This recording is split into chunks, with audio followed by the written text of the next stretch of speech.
a quick shout out to YouTube. What up, YouTube? Say hi, YouTube.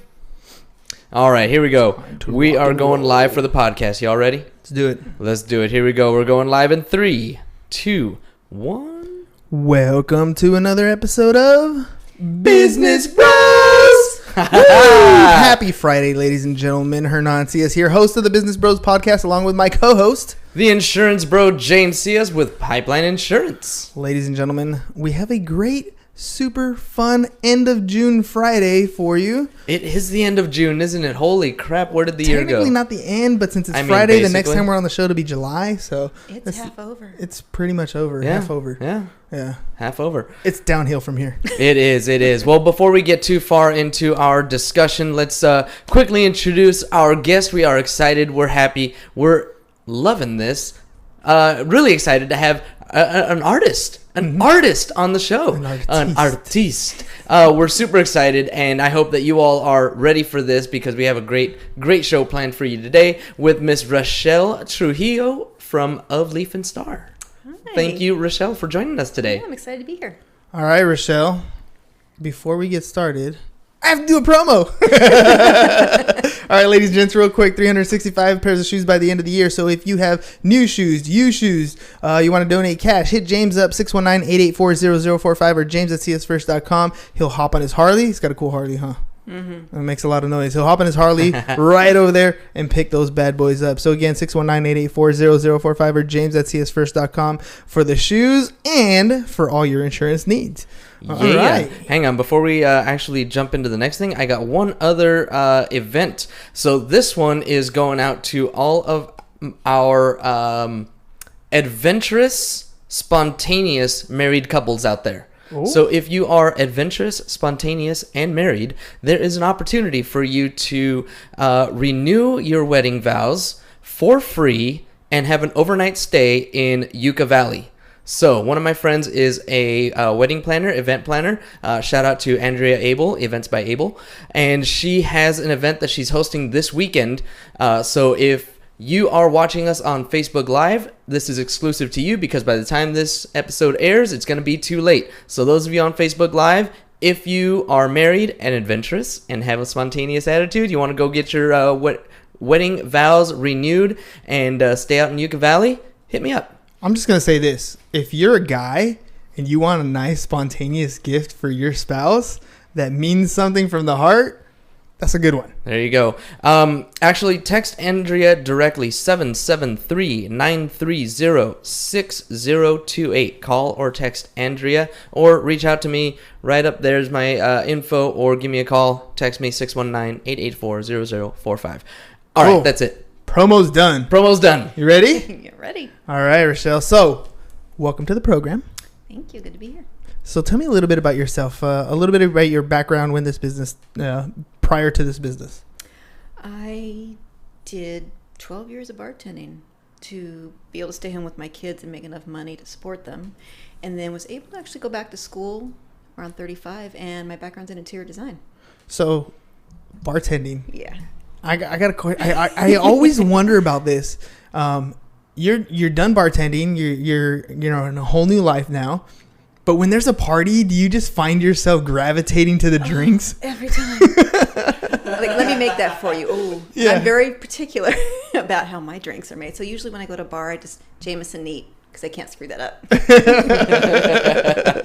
It's so funny. I just wonder because everybody tends to go to the thing that they like to do, right? And I'm sure bartending was kind of fun, right? Oh, it had so much fun. Tell me, except the 3:00 in the morning getting home, that less fun. Well, yeah, now you gotta walk over everybody who's stumbling. Well, you get old enough to where it's not as much fun to be out that late, and I think that's kind of for me. School came at the right time, and I was just ready to do something that wasn't competing with girls that were 10 years younger than I am. So, school. Were you a pretty good student, like in high school and stuff? I was that kid that didn't do any other homework, but retained everything, so I'd half listen in class and then ace on my tests. So I was lazy. Don't do that. Don't do that. So I graduated with like solid C average, and to my parents' disgust. And then when I went back to school, it was completely different. As an adult, I think you appreciate it more, not just because it's on your dime, but because you value the learning experience. And I had so much fun. At the end of that 5th year, I was a little burned out and ready to do something else. And I'm sure my husband was like, finally done. No more projects. Because design school is no joke.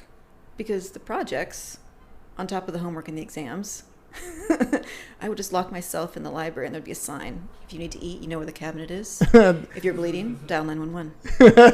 You know where there's this box, a magic box that heats your food. If you put the food in there, set the timer, voila, all my dinner. kids can cook. Oh, even better. You didn't even have to use the magic box. Nope. I use the magic box. Yeah, you're a magic box. He is almost literally like a Fruit Loop. Like if there's any time, food, I can go to cereal. Pretty much, yeah. Like 90% of my diet consists of cereal. What was the takeout. food epiphany you had? Oh, meat plus fire equals food. I figured that out when I was 29 years old. Oh, no. Meat plus fire equals food. 29 years old. Yeah. So, see what I mean? Some of us got kicked out of the kitchen when we were kids. I don't know. Yeah. Well, there was probably a reason for that. Yeah. I was a pain. James, your turn to wash the dishes. Never mind. Get out of here. Oh, yeah. That's a guy thing. Yeah. Smart. Yeah. Yeah, until you get a wife that's like, I don't care how many times you have to do it. You're going to get it right? You're going to get it right. Well, my dad got away with not changing our diapers. Well, my diaper, because he did it one time and gave me like horrible diaper rash. Sorry, Dad, to tell that story, but yeah. But he never had to change a diaper again. Winner. It works. Why mess with it? It does, right? All right, yep. So 5-year hiatus in being a parent, going full time into school. Right, I can't really say hiatus because you were probably double, doing both, really difficult. Yeah. But you finished 5 years of design school, and it's kind of a cool experience because you're going to school to learn versus going to school because you have to. Mm-hmm. That's right? I think the difference. And then now you have this degree in design. You're ready to rock and roll. You have a choice. You can go get a job, or you can start your own thing. Walk me through that thought process. What were you thinking? I did 1.5 years of an internship that was horrific. And then I started realizing why was it horrific though? I learned everything not to do in a small business. Just gonna leave it at that. But I did start to realize that all the things I loved about design, I wasn't really doing very often. And all the things that I was doing, just the anxiety and the stress triggers, and I hated going to work every day. And working for someone that didn't have the same kind of drive and organizational skills and just the desire for customer service. And I just got tired. And I realized, oh my gosh, I just did 5 years of school for nothing. Like I'm not doing what I went to school for. And the art just kind of happened almost on accident. Originally, when I started my business, it was I was repurposing, doing a lot of flips as far as furniture and turning something strange into something completely different, and had a different business name. Juxtaposed Curated. What does that make you think of? Juxtaposed? I don't even know. I got a lot of blank looks. Yeah, I was like... And I realized that's not the reaction I was going for. And then the whole nature aspect kind of just kept resurfacing, because for me, nature is so important as far as it needs to be part of everyday life, but it really isn't. We all work in environments where it's artificial lighting, recycled air, stress triggers, and then we go home, and not all of us have an environment where as soon as we walk in the door, it's like, oh, peace, tranquility. Well, you kind of talked about that, before the show was on. You're saying you were from Colorado. You're a mountain girl. I am. So for you, nature is like, you're just born into it. It's like part of, like, it's your peaceful place. It's where you go to enhance your calm. Definitely. And I think we all have that as humans. We have that need, and I think a lot of us don't even realize. So the nature deprivation that we all experience is a real thing, one. And two, it affects us very negatively. And most of us don't have time to go do, a 20-minute walk on the beach or go for a hike or have a backyard garden experience that we can go and enjoy at the end of the day. So if you can find ways to bring natural elements into your home subconsciously, without even realize, you start to feel that joy, you start feeling that calm, and it just makes the environment you're in that much better for you as far as your mental wellness, your physical wellness, and just being able to let go. Yeah, well, I mean, there's a lot of science behind stuff like that, like things like where you have waves crashing in, like that subtle noise in the background when you go to sleep. That's a soothing, relaxing sensation. Or having the I used to work at a bank. I used to work at Wells Fargo, but it was the cash vault. So there are no windows in this building. It's a secure environment, and it's like gray walls all the way around with no windows, no view, no nothing.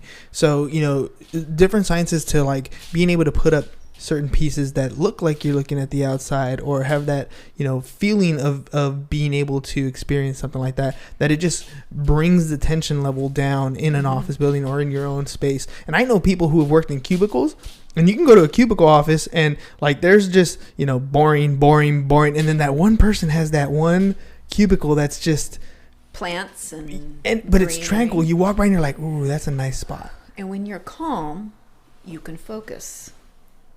And when you can focus, you're more productive. Mm-hmm. When you're more productive, you're happier. And so is your boss. And so is your boss. So to me, it's kind of counterintuitive. Like why not have, like you said, not even just in your home, but in your workspace. Why not have that? And even art in general is just as important for the same thing. It elicits a emotional response. And if you play it right, it's a positive emotional response. And positive emotional responses trigger positive mental tracks. So that's kind of where I ended up as far as nature and art, that combination, the power being the focus of where my business is going and what I'm doing now. So tell me a little bit, we didn't actually go into it. What is your business, specifically? I have a home decor and art studio, and I sell primarily on Etsy. Great platform if you're grassroots or cottage industry that you're wanting to get started out. But I do everything from art prints to moss art, what people call living walls, even though they are preserved and they don't require any care, but big nature murals, pillows, everything. If you want it in your home, I probably have it. It's all going to be handmade signature designs by me, but it's all going to be related in some way to nature. Keep feeding back to that. This is what you need to have in your home. And you talked a little bit earlier about the customer service aspect of it. Do you get calls where I want you to design something for my whatever space, and then you kind of get to know the individual and do it that way? Or are you just creating pieces that you'll love and they speak to you individually, and then you post them up and hope what happens? It's a little bit of both. For me, if you're going to run a business successfully, even if it's art-based, you can't always be wearing the artist hat because you want it to sell. Mm-hmm. So you need to have varied price points. You need to have different things that are going to speak to different people, still within your target market and still within your lane. But I have people that if coastal is their thing, so they want something that's going to remind me of that calm that the ocean brings. But then I have people that like me that prefer the mountains, or a lot of the stuff actually has, I've been told, a big Pacific Northwest kind of vibe, the moss. And so I try to make sure that anybody that maybe is looking for something like that is going to find something. But you can't always just do what you like, because you are trying to sell to other people. Mm-hmm. And it's finding that balance as an artist, as a business person, how do I find that sweet spot? How do I find that fine line and not trip over it and fall face first? Yeah. And that's part of the first couple of years of business, really figuring that out. There was a lot of throwing things at the wall and see what would stick. How did you either. Yeah.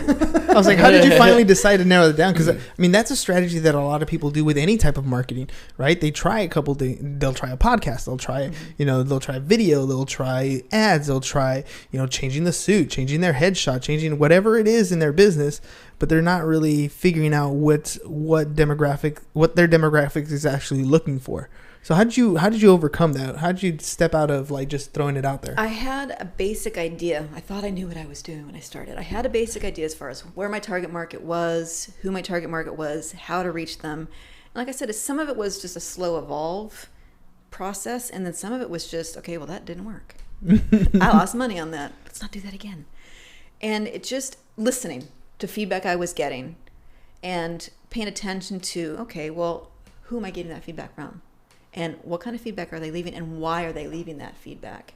And just trying to figure out what it is people wanted from me. Yeah, that's always the difficult part, right?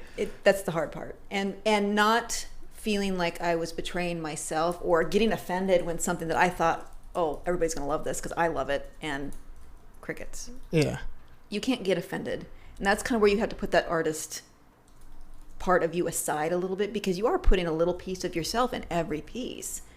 And that's the hard part, I think, about selling art, especially if you're selling your own art, is you're emotionally you're putting yourself out there. Yeah. It took me, I didn't show anybody my artwork for years. Through college. Well, ever. And it wasn't until probably when I started this business and I kind of gently put, I have 2 foot by 3 foot, it's like a triptych, 3 pieces in my living room. And I knew I was going to have people coming over for like a holiday. And I put those up there kind of just to see what the reaction was. And I got a lot of positive feedback. And when I got people saying, I want that, can you do that for my home? That was affirmation. Okay, this is what I'm supposed to be doing. I don't suck. What? They liked it? Okay, yeah, good. They like it. Let's go with this. And I think that's kind of when I started realizing if I don't put myself out there, I'm not going to get anywhere. Mm-hmm. And being told no or people not liking what I'm doing isn't a message to stop. And actually, if you're scared to do something, usually that means that you need to do it. Yeah. You need to get out of your own way and do it. And that's my biggest thing, is getting out of my own way, because I will overanalyze. And everybody deals with self-doubt, but for artists, that imposter syndrome is a huge deal. It's very part of your everyday life, that voice in your head going, what are you doing? But let me ask you this. I mean, we talked a little bit before the show. We were talking a little bit about our social media game, right? And we come from a very similar generation where when we were kids, none of that stuff existed, right?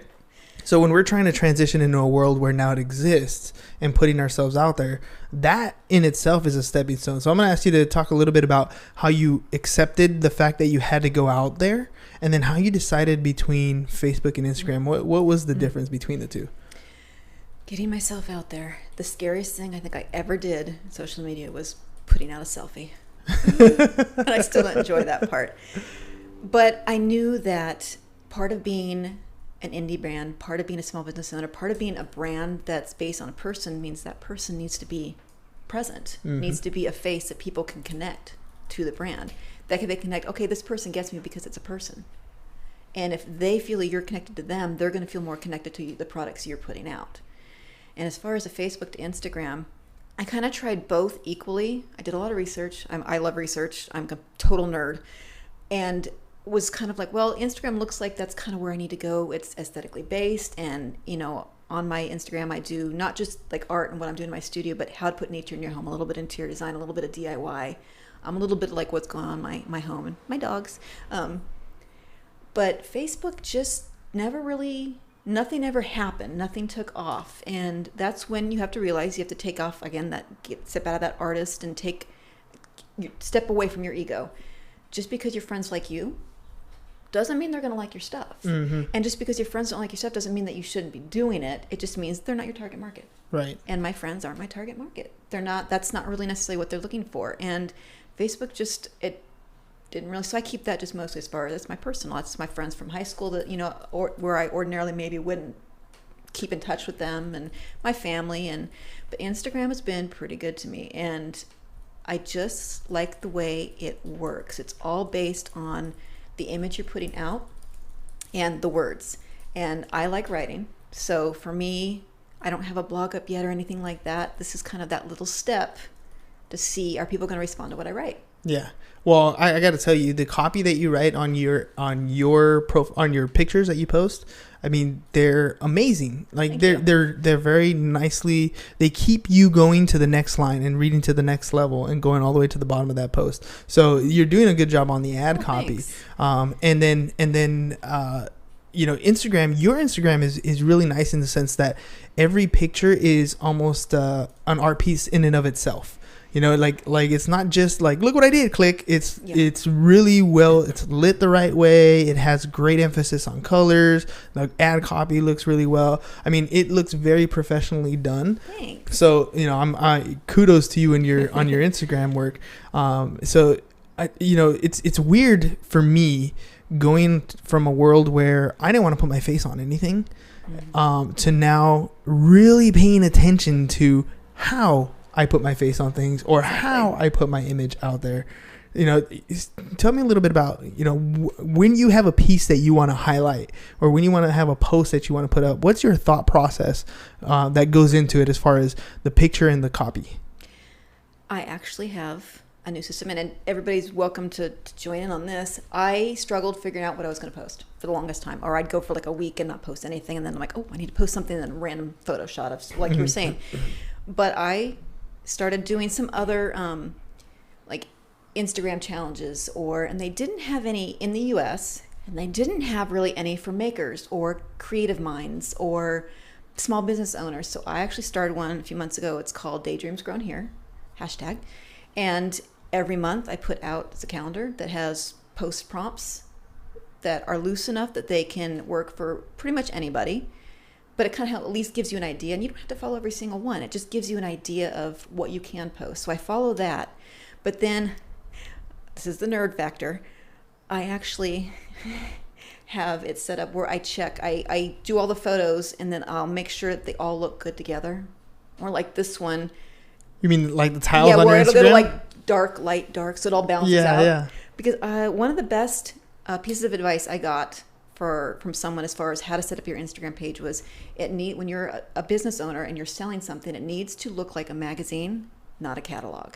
Otherwise people are going to get bored, and I don't want to bore you. Right. So, and luckily enough for me, you have to take art classes in for interior design. I did not want to take another drawing class, so I got into art photography, and being in the dark room and all that. So I do have a little bit of photography background, so it's helped me with my Instagram and even my Etsy store as far as knowing how to photograph products to where people are going to go, oh, I like that, I want that. Yeah. But then when they get it, they don't go, oh, well, the photograph was better. They're getting the experience, but they're getting what it's really going to look like. And with Instagram, I try to do the same thing. I try to be a little realistic still with it, where it's still pretty. It's still going to make you feel good to look at it, but it's not so glamorized that it's not real. I try to be as genuine as possible because people are going to respond to that. And that's what art is about, is something genuine that they respond to. So I try to make sure that comes across my Instagram, especially Yeah, you're definitely a creative mindset, because you can tell. I mean, I've seen a lot of different Instagrams, and some of them are heavy on the personal side, which is great. They're entertaining, and yours is really heavy on the creative side. It's very intentional in everything that you've been posting on there, which is really, really cool, because the more work you put into that aspect of it, the more results you're going to get, and more comments you're going to get, more engagements you're going to get, and hopefully more sales you're going to get. How's Instagram been helping you as far as growing your business? I've noticed a slow, steady growth. And anytime I look, because Etsy is great as far as having a setup, is where you can go in and check, all your, but Instagram and Pinterest are the top two that seem to continuously bring in traffic, and it's a little bit more each and every month. So I'm doing something right, but I still need to figure out how to boost that just that much more, because I'm reaching people, but not always in the way that I need to. So I like where I'm going with my Instagram, but there's always room for improvement. So you're getting a lot of that's beautiful, that's amazing, that's great, but you're having a hard time converting them to sale. Yeah, exactly. There's not always that, and a lot of times if they do buy, it's as a gift. Which is great. Okay. I love that my stuff is going out and it's going to someone else. But I'm trying to figure out what it is. What do you want? So I can be a little more intentional with my Instagram and the Etsy store. Well, I'm going to ask you this then. How often are you asking for the sale? I try to, every third to fourth post it's something to do with what is in either my Etsy store or in one of the boutiques that I'm in locally. So I don't want, like I said, I don't want it to be like a catalog. So I don't do every single post, buy this, buy this, buy this. I try to make sure that it's like every third to fourth one. A little bit of, some personal stuff in there so they get to know me and why I'm doing this. And then I'll throw in things like I said, pictures of my dog. And I'll usually kind of relate it back to whatever I'm talking about. I try not to do it heavily as far as product, but make sure that you can tell that this is why this Instagram page is here. Are you using the stories? I'm not. Because I'm thinking, I'm trying to. Supposed to. One of my favorite things to do. Yeah, we talked about. I know. But one of my favorite things to do is to get to know you and your business, right? I mean, honestly, I treat a lot of these sit downs as a consultation. So I get to know a little bit about you, who you are. I get to know a little bit about your business, where your business is at, and then I want to give you some advice to help you, right? And so, I like the concept of how you said your posts are very magazine-like, not catalog-like.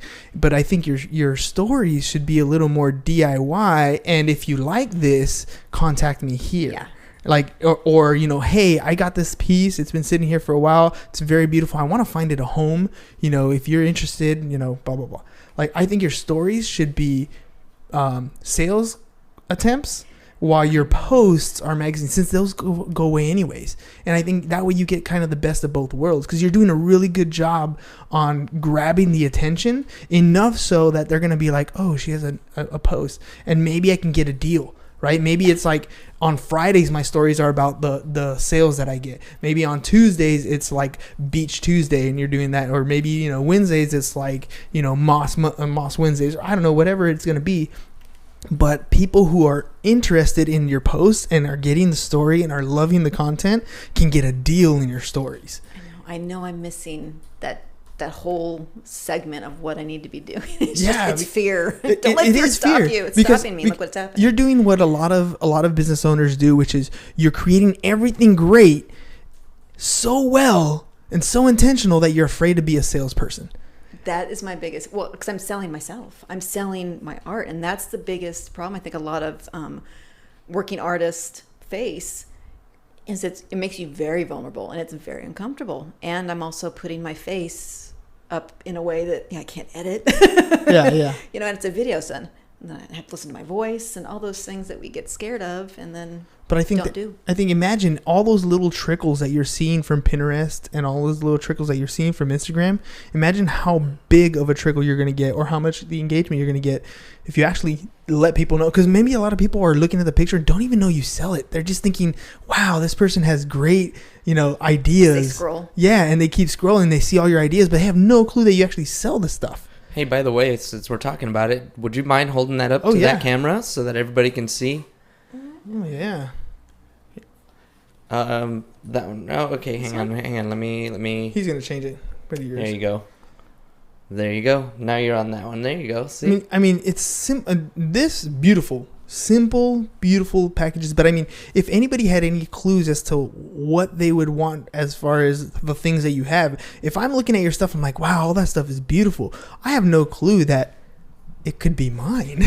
Like that could be a piece that you can put up in my living room, or this is a piece that would be beautiful in my bathroom, right? Like those are the things that I think you should do with your story. It's like, look, this is the piece. I think it would be great in a bathroom. The reason why this is for this bathroom is because it's tranquil or whatever, or this is great for a kitchen. It gets good lighting. It has great offset of color. If you have your kitchen, if you have a black, gray, and white kitchen like mine is, right? These would be perfect with low maintenance. Like they're still DIYs, but they're you asking for the sale.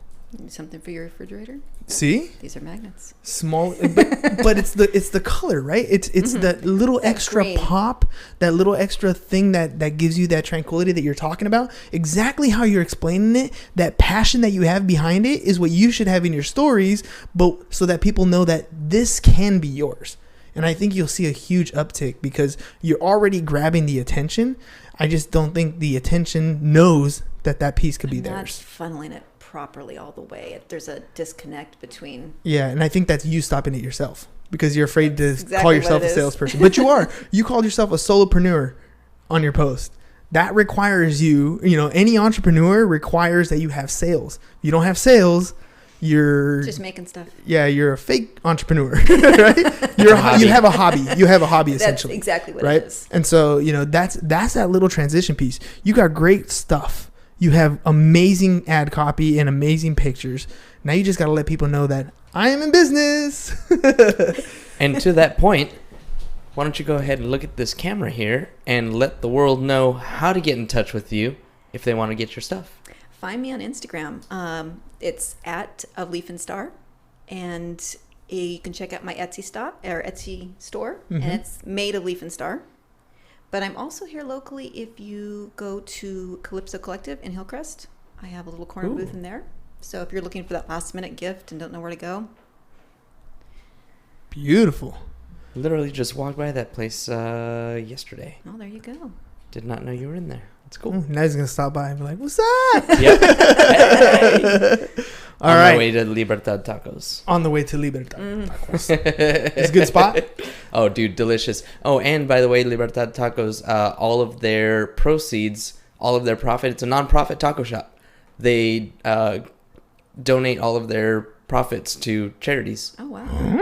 Yeah, crazy, right? Amazing. Now I want Yeah. tacos. Now I want tacos. Libertad Tacos. All right. Free shout out. Last little segment here. I'm gonna ask you, who do you think would be a good guest to be on the podcast? But before that, I'm gonna let you ask the bros a question.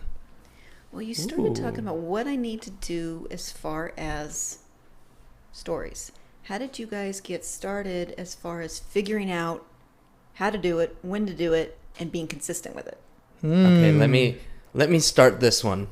Let me start this one because I am more like you, where it's taken me quite a bit of time. Hernan has been practicing it for several months now, probably since the beginning of this year, and I have started and stopped and started and stopped, and I'm on a start right now.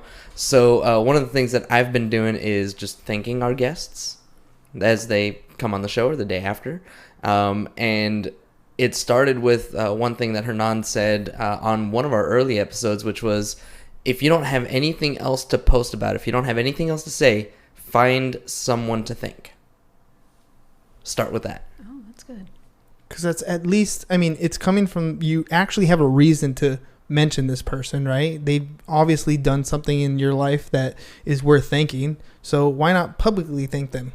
And it's a post. It gets stuff out there. It gets you in the habit of speaking from the heart and what you feel. And now you're seeing yourself on camera, and it's getting just a little bit better and a little bit better. And then I told him to take it up a notch, and I was like, now set time blocks on your, set the alarm. You saw the alarm go off, right? So that's an alarm telling me post something on Instagram. And it's just a matter of whatever I'm doing at that time. Sometimes it's like I'm chilling with my kids. Sometimes it's, we're at the movie theater. Sometimes it's get ready to be on the podcast. It could be anything, or thank you to whoever was on the show. Whatever it is, get in the habit of posting. Mm-hmm. Now with you have so many pieces. I think it's, a matter of set the time block. And you're OCD. Yeah. So if you say your time block and you even put it on your alarm, like feature product, right? Or DIY on this, or, thank, a previous client or something like that. Like if you just set it on your alarm, then it's not a matter of what to post, it's time to post.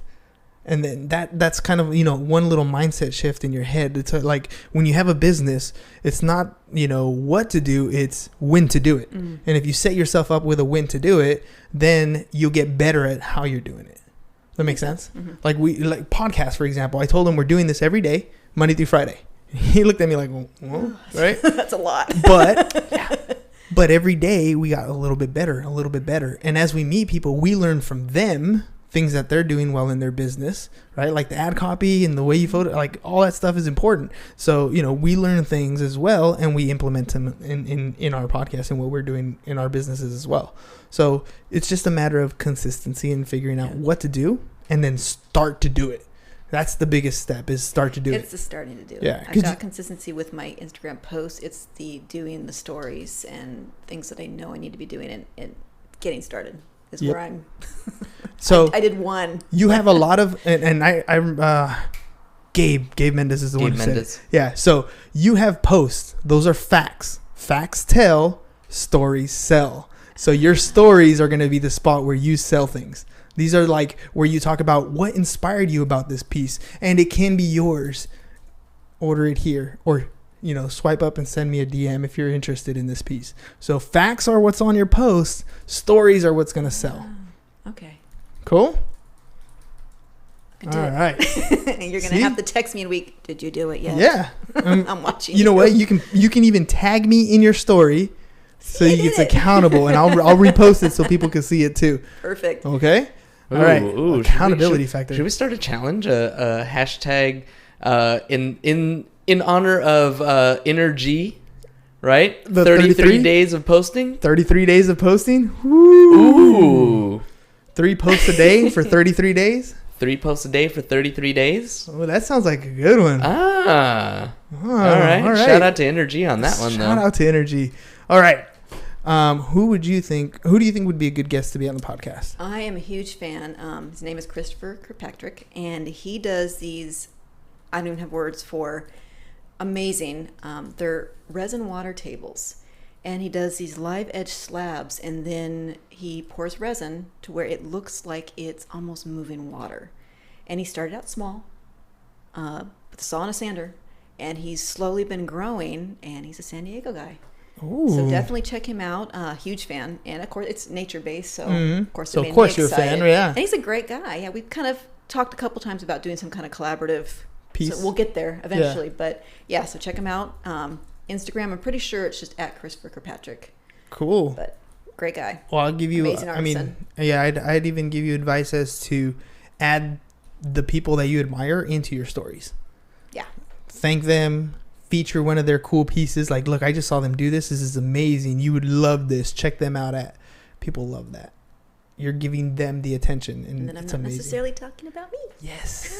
See? That's great advice. Don't start out worrying about talking about me. Find something else. Find something else. Talk about, you are talking about other that. people. There you go. How was it? How was the podcast? I didn't die. You did not die. I didn't embarrass myself, I don't think. No. I'll have to watch you didn't back. even stumble. Like you came out perfect, flawless speaking. That's it. Next time, you jinxed me now. Yeah. Next time we're gonna put you on a stage in front of thousands of people. That doesn't freak me out nearly as much. No. No. Public speaking is one of the only things that does not trigger anxiety for me. This, for some reason, I don't know what. One-on-one. All right. Okay. It's the videos. Well, you did amazing. Yeah, you did a great job. Guys. So. Thank you for coming on the show. Really, really do appreciate you. And thank you for the piece. Oh, you're welcome. I mean, that's beautiful. And ladies and gents, you're going to see it. It's made the wall. Yes. It's on the wall. It's on the wall. All right, ladies and gents, quick reminder, 365 pairs of shoes by the end of the year. So if you have new shoes, used shoes, cash donations, hit up James, 619-884-0045 or james@csfirst.com. And if you have any insurance needs, you either need it for your business, you need it for your personal, your life, which you all should have life insurance. It's the only product insurance that's not mandatory, but you should have it anyways. You own a home, you have kids, it's a love product. Take care of them. Make sure. Hit up James, 619-884-0045 or james@csfirst.com. And if you want to add insurance into your business, whether you own some sort of other business, taxes, and I always say insurance, taxes, real estate, whatever, hit him up. Pretty much it. Thanks, guys. That's all Thank we got you, for you Rachelle. guys today. Have a great weekend, and we'll see you again in July. That's all we got for you guys today. Peace. Bye-bye. And I'm out. All right. Thank you, Bye, Facebook. Facebook. Love y'all.